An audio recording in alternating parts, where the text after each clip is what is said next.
Hello, Tara here. We are on chapter 12 of Not by Sight. And Jack's fiance just showed up in the middle of their real nice dinner. Awkward. Here we go. While it was still early evening, Grace found Agnes upstairs, readying for bed. "Wait!" she called, bursting into the room. "Would you like to earn extra wages?" "How is that, miss?" Agnes paused in pulling her nightgown from beneath her pillow. "Agnes, you really must learn to call me Grace. However, if you take the temporary position I propose, you'll need to remember your etiquette." She relayed the details of her meeting with the uppity Violet Arnold. "I'm sorry I didn't ask you first, and you're certainly welcome to refuse. I just felt badly for Lord Roxwood. She seemed to harp on him with every other word. Besides, I cannot imagine it would be for more than a few days. He's even willing to pay you double wages for your services." Agnes brightened. "Why, I'd be pleased to do it. Who would not for twice the pay? And after hearing your impression of Miss Arnold, it sounds like I'll earn every shilling." "Every shilling and pence," Grace said with a smile. She was pleased her friend had agreed to help Jack sort this mess. "And with all the extra money, you must buy sweets for the rest of us the next time you visit Margate. And no getting lost." High-pitched laughter escaped Agnes, and she quickly covered her mouth. Grace grinned. "Certainly not," her maid said after a moment. When does Miss Arnold wish me to come up to the house?" "Straight away, I'm afraid. I know it's late, but she wants an interview. I'm certain she'll give you the job. We'd better first gain Mrs. Vance's approval. We cannot have Lord Roxwood bullying her again." Grace cringed at the possibility. Mrs. Vance sat in the parlor, reading the newspaper. The others were in the kitchen playing cards. "Agnes and I would like to speak with you, if you have a moment," Grace said. Mrs. Vance looked up from her reading. "It's just terrible," she said, frowning. "Our men fight overseas and risk their lives, while this one," she flashed them the printed article, "sells our country's secrets to the enemy. Well, I don't mean to wish anyone ill, but she's getting her comeuppance, this Mata Hari, or whoever she is. The court just found her guilty of treason. She's to be executed." She shook her head. "A sorry thing altogether, if you ask me." Folding the newspaper, Mrs. Vance set it on her lap and looked up at them with a curious smile. "Now, what was it you wished to talk to me about?" Agnes looked pale and anxious. Grace gave her hand a reassuring squeeze and said, "Agnes has been offered a position up at Roxwood Manor," before she too lost her courage. All pleasantness vanished as Mrs. Vance launched from her chair, knocking the newspaper to the floor. "So his lordship wants to steal another of my workers, and he threatened to run us off his lands if I refuse, or simply go over my head again." "It's not like that at all," Grace said, and explained the circumstances of Miss Arnold's arrival. "There is no one at the house qualified to attend her," she finished. Mrs. Vance looked ready to do battle. Grace regretted her hasty offer to Jack. Perhaps if she hadn't volunteered Agnes's services, Miss Arnold would have returned to London. Yet, if that were the case, Violet would have remained in the city when her own maid took ill.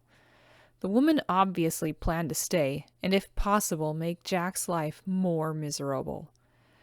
Grace noted Agnes's crestfallen expression and knew her friend was counting on earning those double wages for her future dress shop. "Please, Mrs. Vance, Agnes would be needed for only a short time, no more than a few days," she said. "Lord Roxwood regrets the inconvenience to you," she added, believing he would echo her sentiments. Mrs. Vance looked at both of them. "Is this all right with you, Pierpont?"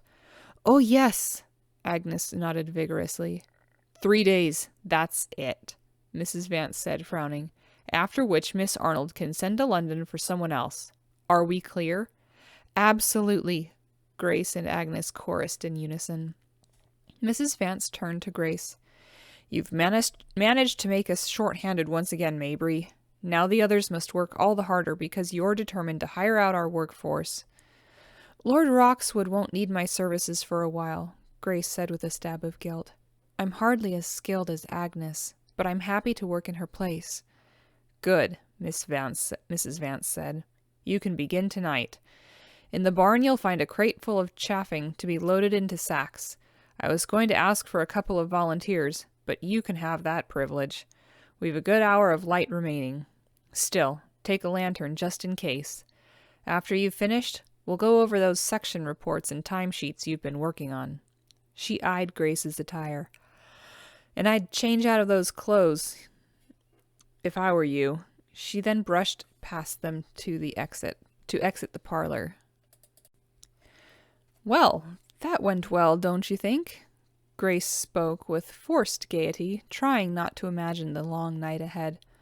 I can shovel a bit of fodder into sacks. That's not so bad. I think if you let Lord Roxwood steal any more workers, Mrs. Vance will turn you into fodder, Agnes said, then loosed another burst of her infectious laughter that made them both smile. But you did pull it off, miss, and I appreciate it very much. You're welcome. Now you'd better be off.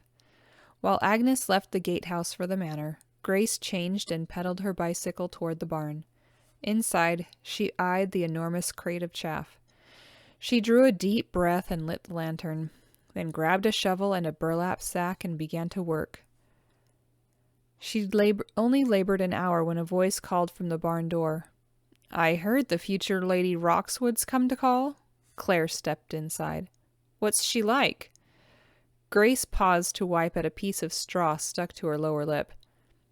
The word Duchess comes to mind. Claire grinned. I guess she didn't make an impression then. Hardly, unless one wishes to be in the company of the most rude, ungrateful, and arrogant woman. Grace bit off the rest of her tirade. I sound like the worst shrew, don't I? Not exactly a shining example of the WFC. Well, I'm a fair judge of shrews, Claire said, and I think I still have you beat. Want some help? I'd love it. Grace handed her the shovel and held the sack as Claire filled it with the fodder. You know, Grace, I still feel awful for the way I treated you, Claire said, and I appreciate you keeping my secret. I hope you realize by now I am no aristocrat, though after meeting Miss Arnold I can understand why you dislike them. Grace tied off the full sack and put it alongside the others she'd already completed. Have you heard any more about Daisy? Claire shook her head. Mr. Pittman, the man I hired, is still making inquiries. She pursed her lips, then said, I confess, it's difficult to concentrate on work, knowing my daughter might be so close. I can only imagine. Grace met her gaze with sympathy. When will you hear from him next? Tomorrow or the next day, Claire said. Then, once we find out she's there, I'll drive you myself, as promised. Grace reached for Claire's arm. You'll get her back, Claire. Have faith, right? I can't afford not to, she whispered, placing a hand over Grace's. Now come on, let's get this finished up. Becky, bless her, made one of her delicious desserts for supper, and saved a helping just for you. And you haven't lived until you taste her raisin bread pudding. Later, after she'd eaten dessert, Grace pored over reports at the kitchen table with Mrs. Vance. Agnes entered the house and came to the kitchen door clad in her traveling costume. You must have landed the job? Grace said. She nodded. I just came back to get a few clothes and my toiletries. Hearing her arrival, Becky, Lucy, and Claire came downstairs in nightgowns and robes and dragged Agnes into the tiny parlor. Grace and Mrs. Vance joined them. Well, is Miss Arnold beautiful? Lucy wanted to know. Does she wear expensive clothes from Paris? She's very pretty to look at, though not as lovely as Miss Grace, Agnes said staunchly. Her companion, Mrs. Grant, is older and rather plain. Miss Arnold has steamer trunks and boxes filled with the latest Paris fashions. It took me almost 2 hours to put things away, and another 20 minutes to press the wrinkles from her tea gown for tomorrow. How does she act with Lord Roxwood? Becky piped up. Does she kiss him with his mask on or off? I wouldn't know. Agnes looked appalled. And I haven't seen Lord Roxwood, only his steward, Mr. Edwards. Agnes turned to Grace. Both ladies took a late supper in their rooms and then went to bed. Miss Arnold seemed quite put out when his lordship retired after you left. Grace felt a spurt of satisfaction, though she knew it was wrong. She could only hope in the next few days his fiancée might see beyond the scars to his charming smile, the dimple in his chin. Her heart squeezed as she thought of his wit and sense of humor, his quiet generosity. Would the haughty woman grow to appreciate his true worth? And would Jack share with her his fondest childhood memories, take her to Eden? Or would she even want to go with him? Well, that's a fine thing. Becky jerked on the belt of her robe. I came downstairs hoping for a bit of gossip, but it all sounds very dull to me. And you women will be very dull tomorrow if you don't get some sleep, Mrs. Vance reminded them.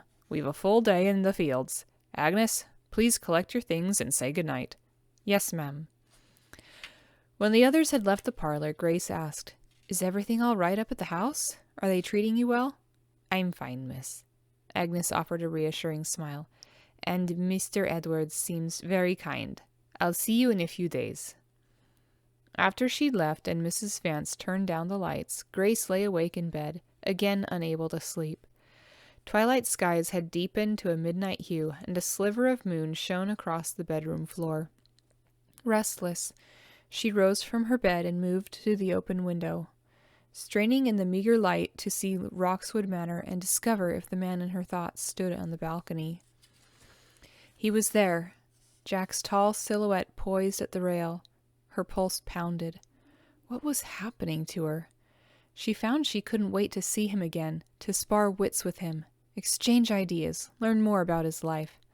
She loved that he supported her passion for a woman's right to be heard, and believed in her dream of becoming a novelist. And while he'd angered her, frustrated her, and taxed her patience, Jack never talked down to her like Clarence Fowler, and even her father had done. He demanded she use her head and her imagination, proving to him she could master her words. Yet it was more than that. His confession at dinner resounded in her mind. She had become his eyes. She should be recording all of this in her journal, her special evening with him and the thrill of being asked to dine with a man who always ate alone. Despite Violet Arnold's unexpected intrusion, they had enjoyed their time together tonight, both of them at their ease. Closing her eyes, Grace savored again his parting words, that her presence tonight was the best birthday gift he'd received in a very long while. He's engaged. Claire's reminder shot through her. Grace opened her eyes and stared out into the darkness. Jack had been pressured into the arranged marriage, having said as much when she confided Da's ever-pending plans for her own future. She'd seen, too, the way he and Violet barely tolerated being in the same room together, and it saddened her. She wondered if she might feel the same way with Clarence Fowler, and knew it was true. Turning from the window, she went back to bed. Grace had the fervent wish that Violet Arnold would conduct her business and be gone, so Jack would again call her to drive him about the countryside. She would fill his ears with pictures and perhaps read to him as well. That way, he would have hours of images to recall and savor. She also wanted to explain to him how she felt, and why she'd pressed him into removing his mask the other day at Margate. Not out of pity, but the desire to show him the scars didn't matter to her. Grace she needed to know about the man beneath, to understand his heart.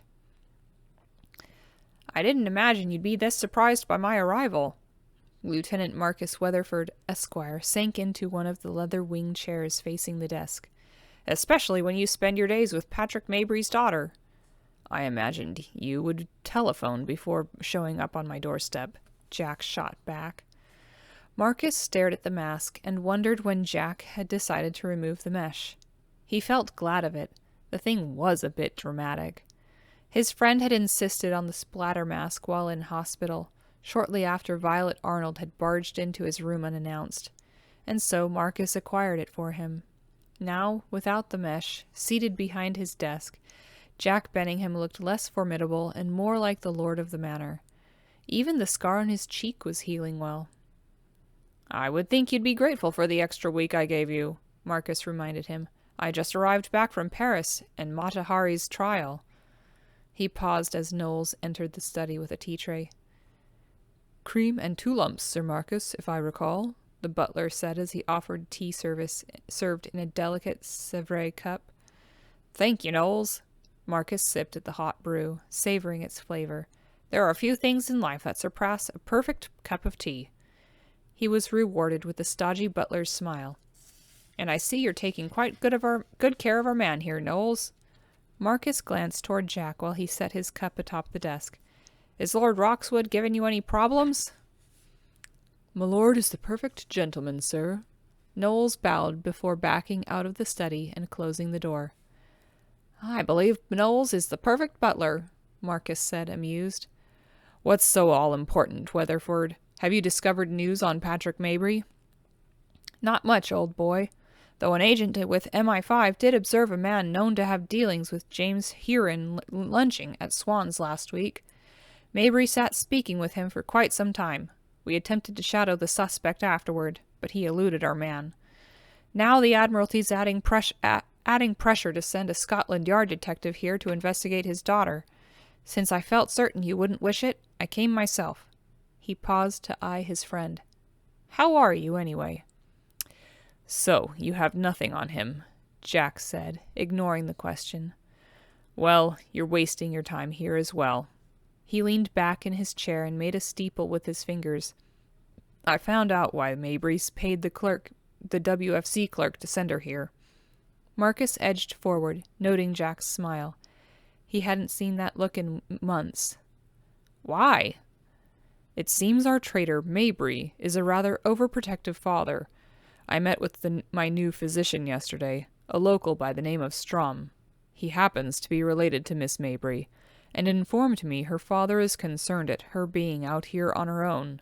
In fact, Patrick Mabry arranged for her to be in Kent, where the good doctor could keep an eye on her without her knowledge." Marcus wasn't convinced. "Mabry bribed the clerk?" "Yes, but don't you see? He wished only to protect his daughter, nothing else. And I'm convinced Grace has no knowledge of it." "You believe this relation of hers?" "Strom's story fits with her description of her father." Jack leaned forward, laying his hands on the desk. "So, you can get into your car and return to London." "Is that any way to treat your best friend?" Marcus said, ignoring the demand. "I haven't seen you since leaving hospital. You fled to this place before I had a chance to say goodbye." "Goodbye, Marcus." Marcus laughed. "By the way, I had the pleasure of your fiancé's company at breakfast.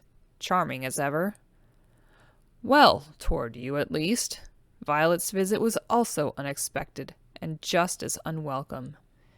Jack rose from his chair. "Now, I repeat, goodbye, Marcus." Instead of being insulted, Marcus looked at his masked friend and felt anger on his behalf.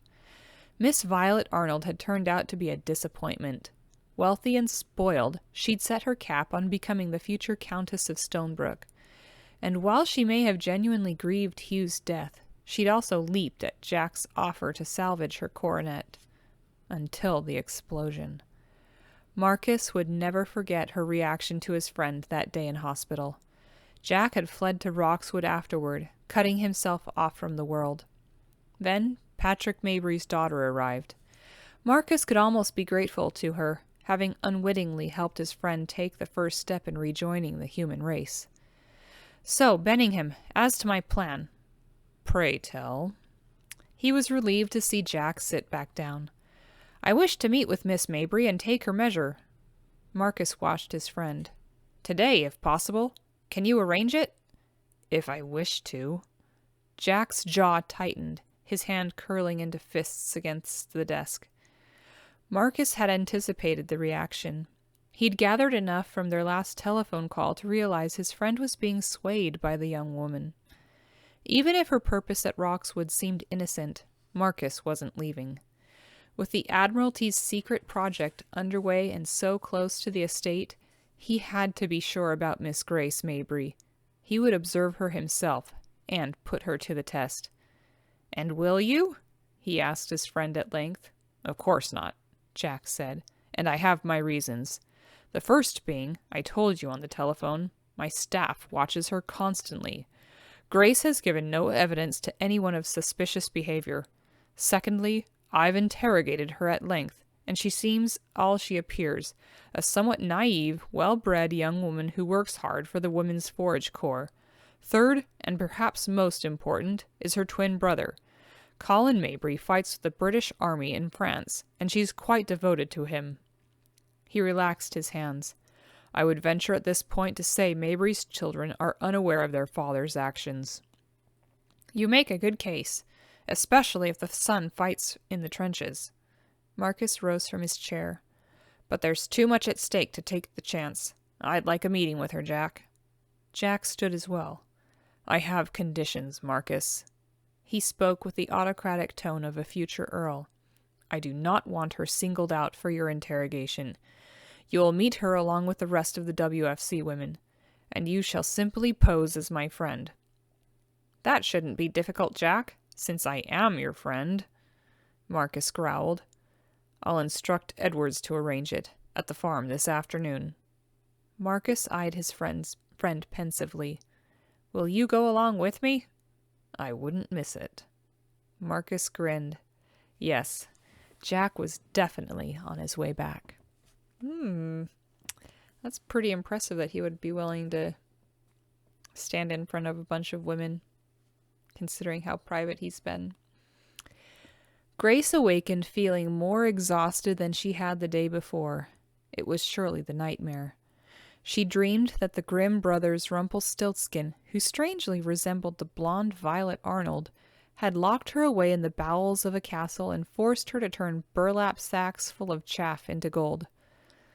Relieved to be in her bed and not in some dungeon, Grace still hoped Jack would summon her for a drive this morning, despite what she'd said the night before. He didn't, however, and knowing she was being foolish hadn't eased her disappointment. She told herself she had no right to feel anything regarding Jack Benningham, but her heart already knew it was too late. "You're needed to drive today," Mrs. Vance had announced, giving her hope. "Meet with Mr. Tillman at the barn." The summons was a far cry from the Blue Daimler. "It's an aerator," Mr. Tillman said, walking ahead of Grace. She followed, leading one of the draft horses toward a solitary piece of machinery parked in the middle of the south pasture. It was a cross between a small horse trap and a tractor, with long, rake-like tines attached behind the seat, curving downward to within inches from the ground. "You'll hitch up Molly and walk her right down the middle of those windrows." He indicated the several long lines of cut hay, raked together the day before. "The tines will sift the straw to dry it faster." He placed his hands on his hips. "Think you can manage the job?" "Mr. Tillman, I can hitch up a horse." Grace struggled to be civil. He still didn't trust her after the pig fiasco. The farmer made a grunting noise before turning and walking away. Grace sighed as she led Molly toward the harness. "Let's get you rigged up, girl." Within minutes, she had the horse pulling the aerator over the first windrow, sifting hay in their wake. "Looks like you've got it figured out." Grace turned to see Mr. Tillman had stopped to watch her from a distance. She waved at him, grinding her teeth. Didn't he think she could perform the simple task of leading a horse through grass? When he left, she was grateful for the solitude. The sun remained hidden this morning behind an array of scattered clouds. And though there was no rain, the air felt humid and warm. Still, despite the dreariness of gray skies, she was glad to be out of the direct heat. Grace encouraged Molly through row after row of hay, occasionally glancing behind her to see the cut grasses flying up in the air. After the first hour passed, she became restless. The job was more than a little monotonous. Golden windrows crawl like serpents across a sea of green, she began, reciting aloud as she imagined her next outing with Jack. And warm air, fragrant with the scent of mown hay, carries the buzz of bees, the chirp of robins, and fluttering finches across my path. Turning to gaze out across the pasture, she waxed on.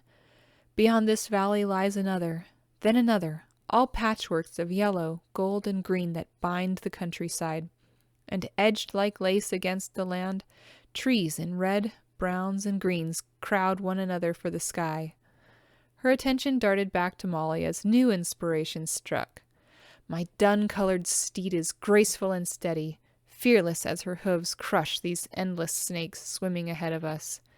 With her long white tail, my beloved charger banishes other foes, the small-winged beasts that arrive on the morning dew, attempting to attack my face and her backside. "Grace!" Lucy waved as she ran toward her. Grace reined in the mare. "My, you've nearly finished." Lucy eyed her progress with approval. Then she grabbed for Molly's bridle. "I came to fetch you. Mrs. Vance wants us all in the barn. There's a visitor from the manor who wishes to meet us." Dread filled Grace. "Miss Arnold?" Lucy shrugged. "Mrs. Vance just said to be quick." After removing Molly from the harness, she and Grace walked the mare back to the barn. They had just gone inside when the sound of a car's approach caught their attention. It couldn't be Miss Arnold, unless she knew how to drive. Grace listened to the engine's purr drawing closer. Nor was the car Lord Roxwood's Daimler. Curious, she awaited their visitor's arrival. Would Jack be with them? Claire sidled up next to her, meeting her gaze with a look of equal anticipation. Minutes later, a man Grace had never seen before entered the barn. Like Jack, he was tall and powerfully built, yet his features were more patrician than rugged. He also wore fine clothes, his beige suit of summer linen accentuated by a matching waistcoat and yellow and brown striped tie. As he entered the barn, he removed his straw boater hat. Grace's breath caught in her chest when Jack entered directly behind him. "Lord Roxwood, it's a pleasure." Mrs. Vance moved to greet them, seeming composed despite Jack's mask. Grace glanced at her co-workers. Becky's mouth hung open, her soft brown eyes wide with shock, while Lucy couldn't seem to take her attention from him. Even Claire looked stony-faced, blinking several times. "Madam," Jack said, remaining near the door, "I'd like to introduce my friend, Sir Marcus Weatherford. He expressed a wish to meet the ladies of the Women's Forage Corps and see your operation." Sir Marcus stepped forward. "I am honored to be in the company of such lovely patriots." His smile flashed beneath a trimmed brown mustache as he gazed at each of them. All in all, Grace thought he seemed quite fit. She wondered why he was here, and not over in France. Or was he one of Jack's conchy friends? Sir Marcus's attention seemed to linger on Claire before he turned back to Mrs. Vance. "I apologize for any inconvenience." "You honor us, Sir Marcus." Mrs. Vance's hands fluttered as she began introductions. "This is Miss Becky Simmons, one of our bailing hands." She nodded at Becky, who rushed forward to execute a quick curtsy. "Miss Lucy Young is our horse transport driver." Lucy moved to mimic her co-worker. "And Miss Claire Danner is another one of our bailing hands." Grace stood beside Grace, unmoving. Sir Marcus hesitated, then swiftly closed the distance between them. "My pleasure, Miss Danner," he said, offering a most charming bow. "This guy is pretty obvious." Crossing her arms, Claire merely nodded in what seemed a mandatory gesture. Then she turned from him and moved over to stand beside Lucy and Becky. Mrs. Vance shot Claire a reproving look. "And you see Miss Grace Mabry before you. She acts as our section clerk when she's not employed by Lord Roxwood." "Ah, Miss Mabry, I've heard much about you." Sir Marcus offered another polite bow. "Shall I take that as a compliment?" Grace started to glance toward the tall man standing at the door. Like Claire, Jack's arms were folded across his chest as he leaned against the door jamb, head cocked as if intent on hearing every word. "Most assuredly." Sir Marcus said, smiling. Then it's a pleasure to meet you. She offered him a gracious nod. Your driving skills have impressed my friend, he said, brown eyes sparkling. In fact, I believe your morning outings have become the highlight of his day. Why, thank you. A flutter rose in her throat as she again looked at Jack. Below the mask, his jaw tensed, his lips forming a taut line. What was wrong? Had he changed his mind from the other night? A thought struck, and her insides ached. Had he reconciled with Miss Arnold? They are the highlight of mine as well, she said, still determined to speak the truth. The hardness eased from Jack's face, and he smiled. Grace felt light-headed with pleasure. Excellent, Sir Marcus said. Would you do me the favor of taking Lord Roxwood and me for a ride tomorrow morning? I'd like to observe the WFC's operation, and if I drive, I'm afraid I'd be too preoccupied to enjoy the full experience. I'd be happy to, Grace said, pleased by the request, if Lord Roxwood is agreeable. Bring the Daimler around at 9, he called, then abruptly left the barn. Sir Marcus glanced at the spot where his friend had been, and then hastily turned back to Grace. Until tomorrow, Miss Mabry. Before departing, he paused in front of Claire. I am most honored to make your acquaintance, Miss Danner.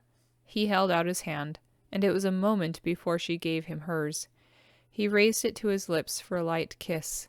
I hope we meet again, he said before releasing her. Ladies, thank you for your time, he said to the rest. Oh, isn't he handsome? Becky cried as soon as the men had left the barn. They heard the car's engine come to life, then grow distant as their visitors drove away from the barn. Tall and dressed in fancy clothes. He even kissed your hand, Claire. Sir Marcus is sweet on you, she sang. He is no such thing, Claire said. Marcus Weatherford is just another conceited man with a title who thinks he can walk on those beneath him. Grace saw her friends shaking hands. Was she angry? Or was it something else? Claire whirled from them and stormed outside. What's with her? Becky asked. You know how Claire feels about the peerage, Grace said. And rightly so, she thought with compassion.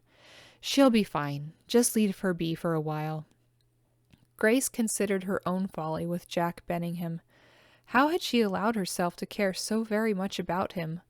Longing to be in his company, to talk with him, play their games, to be his eyes, filling his dark world with color. An ache rose in her throat, and she pressed her lips together, especially when there was no future in it. Well, what do you think of her? Jack sat beside his friend as Marcus drove them back to the manor.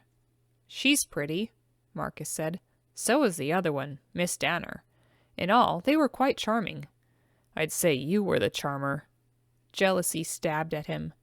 Jack had heard enough to know Marcus Weatherford's elegant manners and good looks had dazzled the ladies, including Mrs. Vance, if her animated tone was any measure. His own entrance had certainly produced the opposite effect.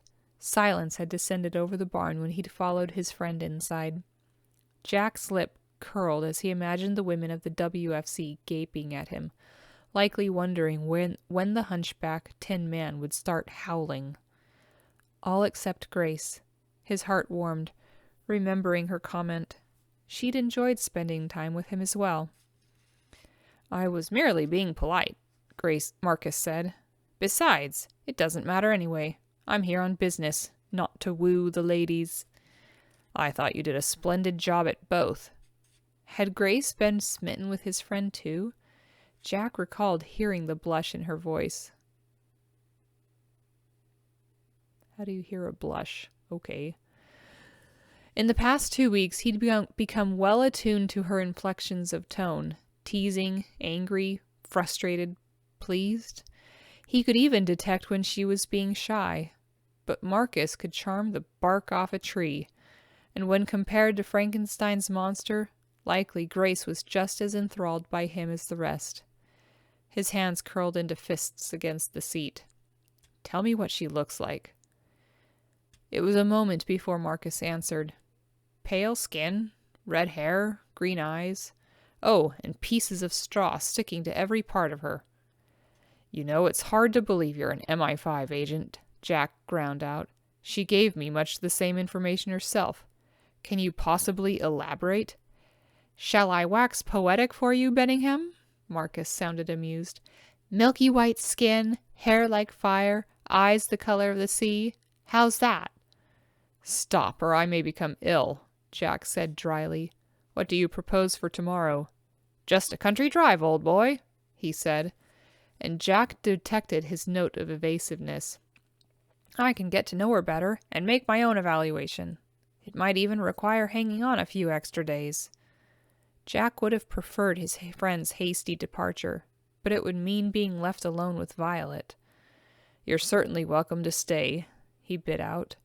That's quite a change of attitude. That's quite a change from your attitude toward me earlier. Yes, well, you're already here, so you can keep Miss Arnold entertained.